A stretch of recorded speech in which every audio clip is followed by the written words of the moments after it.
আল্লাহ তাআলা রাসূলুল্লাহ সাল্লাল্লাহু আলাইহি সাল্লামের মাধ্যমে সাহাবায়ে কেরামের আমলে আমরা বিশুদ্ধ দলিল প্রমাণ সনদের আলোকে একথা প্রমাণিত, 1450 বছরের আমল এটা প্রমাণিত যে এই 20 রাকাত তারাবি, তাইলে 20 রাকাত ফরজ ওয়াজিব নামাজ আর 20 রাকাত তারাবি কেমনে আমি আগে বলি।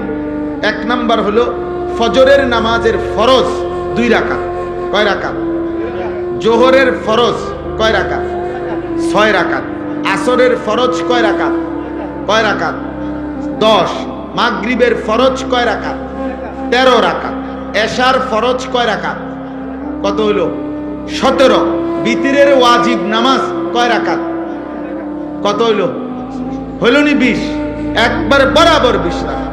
আর হাদিসের মধ্যে আছে ফরজ এবং ওয়াজিব এই 2 নামাজে যদি কারো কোনো ঘাটতি হয়, কমতি হয়, এই সুন্নত এবং নফল দ্বারা সেই ঘাটতি আল্লাহ পূরণ করে দেয়। এজন্য আজকের সারাদিনে বান্দা যেই 20 রাকাত 5 ওয়াক্ত নামাজের মাধ্যমে ফরজ ওয়াজিব আদায় করেছে, এই 20 রাকাত ফরজ এবং ওয়াজিবের মধ্যে যে ঘাটতি কমতি হয়েছে, যেই ঘাটতি, তো আল্লাহ তাআলা রাত্রিবেলা 20 রাকাত তারাবির মাধ্যমে রমজানে তা পূরণ করে। এজন্য রমজানের গুনাহ, রমজানের কমতি, রমজানের ঘাটতি আরেক মাসে নেয় না, এই মাসের বেজাল সাইরা বান্দাকে আল্লাহ এই মাসেই মুত্তাকি বানাইয়া জান্নাতি বানায়। যে এই মাসের ঘাটতি সামনের মাসে পুরামু না, না এই মাসে, এই ডেলিটা ডেলি হিসাব ক্লিয়ার। এই জন্য 20 রাকাত তারাবি। কয় রাকাত তারাবি? সবাই বলেন কয় রাকাত? 20 রাকাত তারাবি। 20 রাকাত 1450 বছর ধরে হযরত ওমর রাদিয়াল্লাহু তাআলা আনহুর জামানায় একেবারে মসজিদে নববীতে প্রকাশ্যে ওমরের উপস্থিতিতে সাহাবায়ে কেরাম 20 রাকাত তারাবি পড়তেন। হযরত উবাই ইবনে কাব সাইয়্যিদুল কুররা, সমস্ত সাহাবাদের মধ্যে যিনি আল্লাহর কোরআন সবচেয়ে সুন্দর পড়তেন, উবাই ইবনে কাব, উনি 20 রাকাত তারাবি হযরত ওমরের জামানা থেকে তিনি তারাবি পড়াইতেন মসজিদে নববীতে। সাহাবায়ে কেরাম 20 রাকাত তারাবি পড়তেন। 1450 বছর ধরে উম্মতের সংখ্যাগরিষ্ঠ উলামায়ে কেরাম 20 রাকাতই তারাবি সারা পৃথিবীতে পড়ে থাকেন। অতএব 20 রাকাতই তারাবি। এর চাইতে কম, এর চাইতে বেশি যিনি বলে, আপনার দায়িত্ব হলো উনার থেকে দলিল বুঝে নেওয়া, আমার দায়িত্ব না। আমি মসজিদে আজকেও বলছি, কেউ যদি বলে হুজুর অমুক হুজুরে আপনার কি ভুল বলছিনি, তা আমার প্রশ্ন হলো আপনি উনি ভুল বলছিনি এটা আমারে জিগাবেন কেন? আমি ভুল বলছি কিনা এটা না আমার থেকে বুঝেন, কথা বুঝেন নাই। আপনারে উনারে আপনার হুজুর মনে হইলো, তা আমি কি বাস স্টেশনে টিয়া উঠাই নাকি? তো আমি কি মূলা বেচে আইছি নাকি? তো তাইলে আমি বুঝবো না কেন? আমার আপনার হুজুর মনে হইল না কেন? এই জন্য এটা কোনো কথা না, বরং 1450 বছরের ওলামায়ে কেরাম সংখ্যাগরিষ্ঠ ওলামাদের এটাই কথা যে তারাবি কয় রাকাত? 20 রাকাত। অতএব প্রিয় ভাই, ছেলেরা, বাবা, তোমাদের কাছেও বলি, আব্বা, প্রতিদিন সারাদিন রোজা রাখবা, 5 ওয়াক্ত নামাজ পড়ো এবং রাত্রিবেলা ইহতিমামের সাথে 20 রাকাত তারাবি আদায় করো। আল্লাহ তৌফিক দান করে। রাসূলুল্লাহ সাল্লাল্লাহু আলাইহি সাল্লাম বলেন, ওমান কামা রমাদানা ঈমানান ওয়া ইহতিসাবা গুফিরা লাহু মা তাকাদ্দামা মিন যামবি। রমজান মাসের রাতে যে ব্যক্তি তারাবি পড়লো আল্লাহর প্রতি ঈমান রেখে, সওয়াবের আশায়, আল্লাহ এই তারাবির বরকতেও তার পিছনের সব গুনাহ মাফ করে দিবেন। এজন্য তারাবি অনেক গুরুত্বপূর্ণ, অনেক গুরুত্বপূর্ণ, অনেক গুরুত্বপূর্ণ। তারাবির নামাজের সাথে সাথে আল্লাহর কোরআন 1 খতম কমপক্ষে তারাবির নামাজে পড়া, শোনা, এটা গুরুত্বপূর্ণ একটি সুন্নাত। এজন্য যুগ যুগ ধরে আল্লাহর কোরআনের তিলাওয়াত, খতম আউলিয়ায়ে কেরাম, বুজুর্গানে দ্বীন, সাহাবা পরবর্তী জামানা থেকে উম্মতের উলামারা তারাবির নামাজের এই 20 রাকাতে ধারাবাহিক আল্লাহর কোরআনের খতম শুনতে থাকেন। আমাদেরও উচিত এদিকে যত্নবান হওয়া। আল্লাহ আমাদেরকে তৌফিক দান করেন। 3 নাম্বার ইফতার। ইফতার যেটা সারাদিন রোজা রেখে রোজা যখন ভাঙ্গে ওই টাইমটাকেই বলা হয় ইফতার। ইফতার একটি সুন্নাত আমল। রাসূলুল্লাহ সাল্লাল্লাহু আলাইহি ওয়াসাল্লাম বলেন, আমার উম্মত ততক্ষণ পর্যন্ত কল্যাণের উপরে থাকবে যতক্ষণ তারা জলদি জলদি ইফতার করবে। এজন্য ইফতারের সময় তাড়াতাড়ি ইফতার করা, মানে টাইম হলে দেরি না করা, এটা সুন্নাত। আর ইফতারের আগ মুহূর্তে দোয়ায় লেগে থাকা, এটা একটা গুরুত্বপূর্ণ সুন্নাত আমল, এবং এই সময়ের দোয়া আল্লাহ তাআলা কবুল করে। এই জন্য মা বোনদের উচিত, আমাদের সমাজের সবচেয়ে বেশি গাফলতি হইল মহিলাদেরকে ইফতারের পূর্বের এই দোয়ার সুযোগ দেওয়া হয় না। হয় মহিলা নিজে সুযোগটা নেয় না, অথবা পুরুষরা তাকে দিতে চায় না। মানে ইফতারের আজান দিয়া ফেলছে, মহিলা তখনও হয় পেঁয়াজু, নয় আলুর চপ, নয় বেগুনি, নয় একটা না একটা কিছু ভাজতেই থাকে। আহারে মা বোন, তো তোমার কি আখেরাত নাই? তোমার জীবন বুঝি এই পুরা রমজানটাও বুঝি এই আলুর চপে আর বেগুনিতেই চলে গেল? হ্যাঁ, এইভাবে শুধু পেঁয়াজুতে চলে গেল, এটা তো ঠিক না। বরং ঘরের নারী পুরুষ, স্ত্রী কন্যা, ছেলে মেয়ে প্রত্যেকের উচিত ইফতারের 10 মিনিট আগে, 20 মিনিট আগে সমস্ত ব্যস্ততা ছেড়ে দিয়ে তাদের প্রত্যেকের উচিত এই সময়টা মনোযোগ দিয়ে দোয়ায় লেগে থাকা। মহিলারও দোয়া দরকার, পুরুষেরও দোয়া দরকার।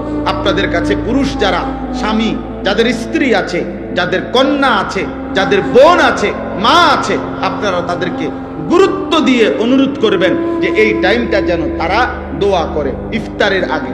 মা বাচ্চাগুলোকে নিয়ে দোয়া করুক, স্বামী তার স্ত্রী এবং সন্তানদেরকে নিয়ে দোয়া করেন, স্ত্রী তার বাচ্চাগুলোকে নিয়ে দোয়া করেন।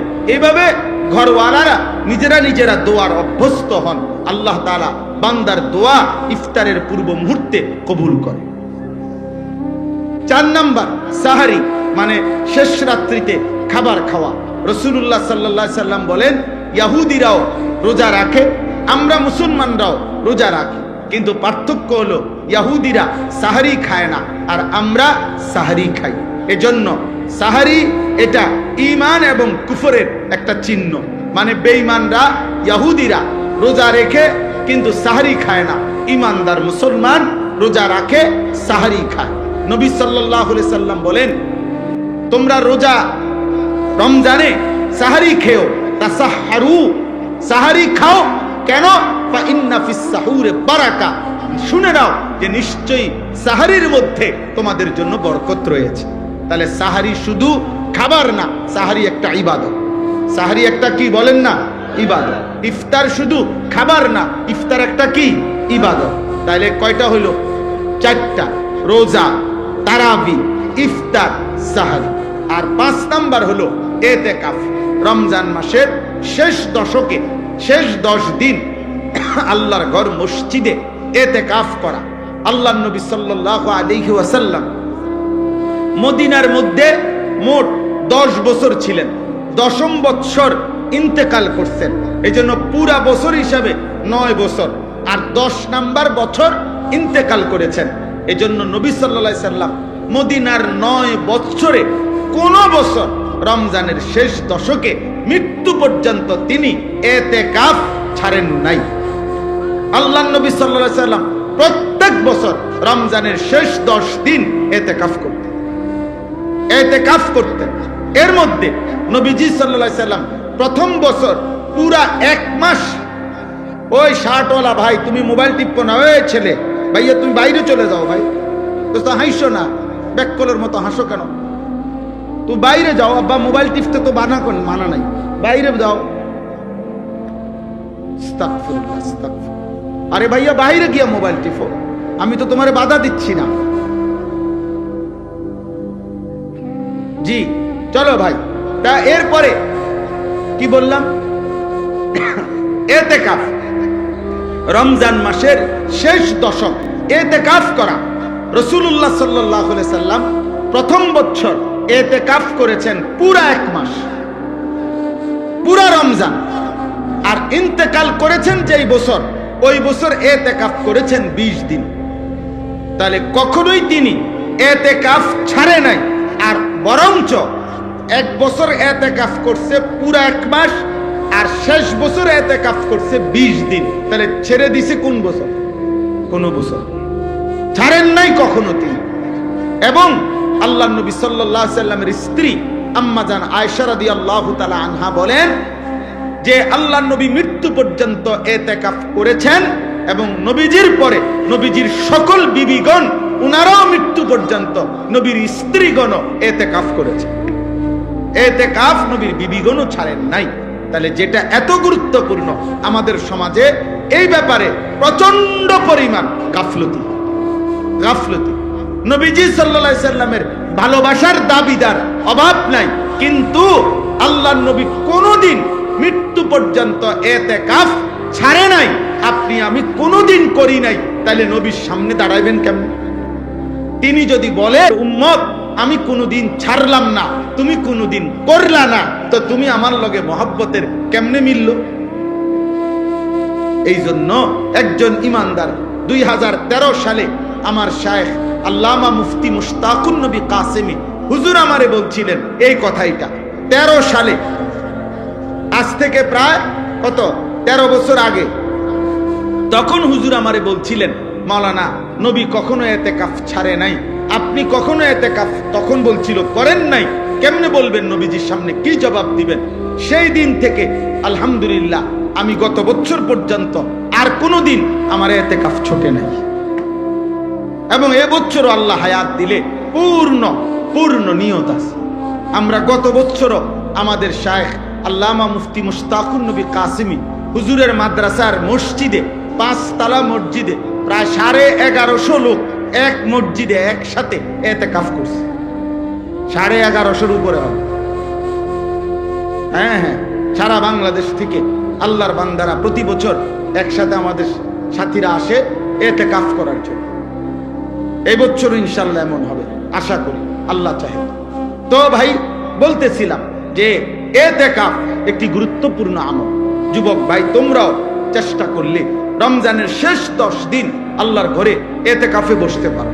নিজ নিজ মহল্লার মসজিদে এতেকাফ করবা, নামাজ পড়বা, জিকির করবা, তিলাওয়াত করবা, মসজিদে 10টা দিন আল্লাহর ঘরে কাটাইবা। দেখবা কলিজার মধ্যে নূর আসবে, আখিরাতের মহব্বত আসবে, আল্লাহর ইবাদত করার প্রতি নতুন প্রেরণা যাবে। আমি আবারও বলতেছি ছেলের আব্বা, একটা মানুষের জীবন সুস্থ স্বাভাবিক জীবন 24 ঘন্টায় খামখেয়ালি। আমি রীতিমতো মঙ্গলবার, বুধবার, বৃহস্পতিবার এই 3 দিন, সোমবার রাতেও আমি পূর্ণ 3টা মাহফিল করছি, কিন্তু মঙ্গলবারের মাহফিল আর করতে দেয় নাই বিজিবিরা। তো এই 3 দিনের মাহফিল আমার ছিল না, বাসায় ছিলাম আমি। এই গত 3 দিন আমি রীতিমতো হাঁফাইয়া গেছি। মানে আমার কাছে মনে হয়েছে যেন এটা একটা আসমান জমিন বোঝা আমার উপরে। হায় হায়, আজ 3 দিন আমার কোনো কাজ নাই, আমার এটা মাথাতে ধরে না, আমার এটা বুঝেই ধরে নাই, বুঝেই ধরে না। এই জন্য দোস্ত, একজন সুস্থ মানুষ, স্বাভাবিক মানুষ, যে পাগল না, মাতাল না, সুস্থ মানুষ, খোদার কসম একটা না এভাবে ঘন্টার পর ঘন্টা শুধু মোবাইল টিপে, শুধু নারী দেখে, শুধু ছবি দেখে, শুধু নাচে, গায়ে ফুর্তি করে, শুধু বন্ধুদের সাথে আড্ডা দেয়, এত পাগল মানুষ কেমনে হয়? আমি এটা আমি বহুত চিন্তা করছি, এমন তারসিরা মানুষ হয় কেমনে? আমার এটা মাথার ব্যাপার। কোন সুস্থ স্বাভাবিক মানুষ আমার দৃষ্টিতে এমন বেওকুফ, এমন বেকার, এমন অলস, এমন অকর্মণ্য মানুষ হইতে পারে না। কি আশ্চর্য কথা! এটা কিভাবে সম্ভব? আপনার বলো না ভাই, কিভাবে সম্ভব? বলো কিভাবে সম্ভব? এই জন্যই তোমরাই শোনো, দয়া করে তোমরাই ভাবো, একটা ছেলেই ভাবো, এমন সুন্দর হায়াত, এমন জীবন, এমন যৌবন বেহুদা নষ্ট করে। আল্লাহ তৌফিক দান করে। তাইলে এতেকাফ, বাবা চাচা যারা আছেন আপনাদেরকে বলি, চাচা আপনারা এতেকাফ করেন। গ্রামের, আমাদের গ্রামগুলোতে একটা নিয়ম বানায় নিছে, গ্রামের সবচেয়ে অসল, দুর্বল, 80-90 বছর, 100-200 বছর বয়স, এরম বুড়া একবারে জীবনের আশা ভরসা ছেড়ে দিছে, এমন একজন অসল মিয়ারে 4 জনে দরাদরি করে আইনা মসজিদের মধ্যে হোতাইয়া দিয়া রাখে, চাচা আমনে কষ্ট মষ্ট কইরা এই 10 দিন আমাকে ইজ্জত রক্ষার্থে শুধু মারা যাবেন না, কষ্ট করে বাচ্চা থাকবেন, মসজিদে শুধু ঘুরতে থাকবেন। আমনের এটা এতেকাফ না, এটা হলো হোতাকাফ, মানে শুয়ে থাকবেন আর কি, এখানে কোন রকম জান্ডা লইয়া পড়ে থাকবেন, শুধু পড়ে থাকবেন। আহা, প্রয়োজনে আমনেরে কানে কানে বলে দিছে কিছু দিমু, খুশি করে দিব, বাজ্যে সময় কি করে দিব, খুশি করে দিব। আস্তাগফিরুল্লাহ। না, আমাদের প্রত্যেকের উচিত, যদি বলেন হুজুর কিছু লোক ইতিকাফ করলে চলে একটি গ্রামে, তো সেই কিছু আমি হব না কেন? আজীবন কিছু অন্য কেউ হবে কেন? আমি হব কোন দিন? নবীজি কি কিছু লোক বলে নবী নিজেকে বাদ দিছিলেন? সাহাবারা বাদ দিছিলেন? আল্লাহ আমাদেরকে তৌফিক দান।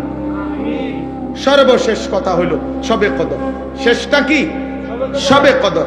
রমজান মাসের শেষ দশকের বেজর রাত্রিগুলো 21, 23, 25, 27, 29 এই 5টি রাত শবে কদরের সম্ভাবনাময়ী রাত। এক একটি রাত আল্লাহ যদি শবে কদর দান করে তো 1000 মাসের রাত্রির চাইতো উত্তম নেকি, রহমত, মাগফিরাত আল্লাহ দান করে। সুবহানাল্লাহ। এই জন্য যার আখিরাত দরকার, যার জাহান্নাম থেকে মুক্তি দরকার, তার উচিত রমজান মাসের এই শেষ দশকের বেজর 5টি রাত ইবাদত, আমল, দোয়া, নফল ইবাদত, কান্নাকাটির মধ্যে লিপ্ত থাকা, যেন আল্লাহ তাআলা আমাদের আপনাদের সকলের গুনাহ মাফ করে আল্লাহ যেন আমাকে জান্নাতি বানায়। এই শেষ কথা, এগুলোর বিস্তারিত ব্যাখ্যা উলামায়ে কেরাম থেকে আরো জেনে নিবেন। তাহলে রমজান আমাদের সামনে 6টা জিনিস আমাদের সামনে। 1 রোজা, বলেন, তারাবি, ইফতার, সাহারি, ইতিকাফ, এরপরে শবে কদর। আল্লাহ তাআলা আমাদেরকে তৌফিক দান করে। একজন মুসলমান হিসাবে রমজানকে কদর করে প্রত্যেকের উচিত। রমজান মানে ভিন্ন কিছু। আমার শেষ কথা এটাই, রমজান মানে ইমানদারের জন্য ভিন্ন কিছু, আলাদা কিছু, অনেক কিছু। যুগ যুগ ধরে বুজুর্গানে দিন, আল্লাহর প্রিয় বান্দাগণ রমজান মাসে নিজেদের ইবাদত আমল অতিরিক্ত করতেন। আমার শায়েখ সেই 2013 সাল থেকে শায়েখের কাছ থেকে শেখা এই সবক আলহামদুলিল্লাহ আল্লামা মুফতি মুশতাকুন নবী কাসেমি হুজুর সব সময় বলে, মাওলানা রমজান মাস ভিন্ন কিছু। আলহামদুলিল্লাহ আজ অনেক বছর হুজুরের সাথে প্রত্যেক রমজানের শুরুতে আমরা 2 দিন 3 দিন আগে আল্লাহর ঘরের জিয়ারতে, উমরার সফরে যাওয়ার চেষ্টা করি, আবার শেষ দশক ইতিকাফ করার চেষ্টা করি, এই আশায় যে রমজানে অন্যান্য কাজকর্ম কমাইয়া চেষ্টা করা যে ইবাদত আমল আখিরাতের পুঁজি অর্জনের জন্য বেশি চেষ্টা করা।